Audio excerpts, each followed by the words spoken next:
আসসালামু আলাইকুম। বাচ্চারা অনেকদিন ধরেই পুডিং খাবে খাবে বলছে, তো আজকে বানিয়ে ফেললাম। ঘরে যা ছিল তা দিয়েই দুটা ডিম দিয়ে বানিয়েছি। তো প্রথমেই দুধটা একটু গরম দিয়ে বলক উঠিয়ে রাখলাম। ডিমটা এখন ভালোভাবে ফেটিয়ে একটু ব্লেন্ড করব। করে এখন দুধের মিশ্রণটা আর ডিমের মিশ্রণটা একসাথে দিয়ে অনেকক্ষণ নাড়ব। চিনিও অ্যাড করেছি, ওই ভিডিওটা নেওয়া হয়নি। আর আজকে একটু বিস্কিট দেব। বিস্কিটের গুলো আমি আগে একটু গুঁড়া করে নিয়েছি। গুঁড়া করে এরপরে ভালোভাবে ব্লেন্ড করতে হবে। এর পাশাপাশি ক্যারামেলটাও বানাতে হবে। ক্যারামেলটা বানানো হয়ে গিয়েছে, এ তো শেষ। এখন যে পাত্রে আমি পুডিংটা সেট করব সেখানে দিব। এই তো ঢালা শেষ।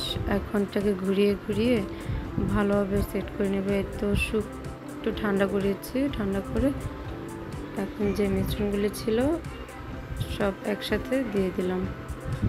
এই তো চুলার মধ্যে বসিয়ে রাখবো 25 মিনিটের জন্য। 25 মিনিট পরে আবার আসতেছি। এই তো 25 মিনিট পর শেষ হয়ে গিয়েছে।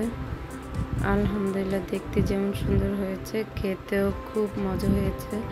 আমার মেয়ে বারবার বলতেছিল যে আম্মু মানে বিস্কুট দিয়ে আর কি খাবে, সে মানে একটু ভারী ভারী খাবে। সে টিভিতে দেখে, সে মানে যা দেখে তাই তার এক একটা বায়না করে যে এটা বানায় দাও, এটা বানায় দাও।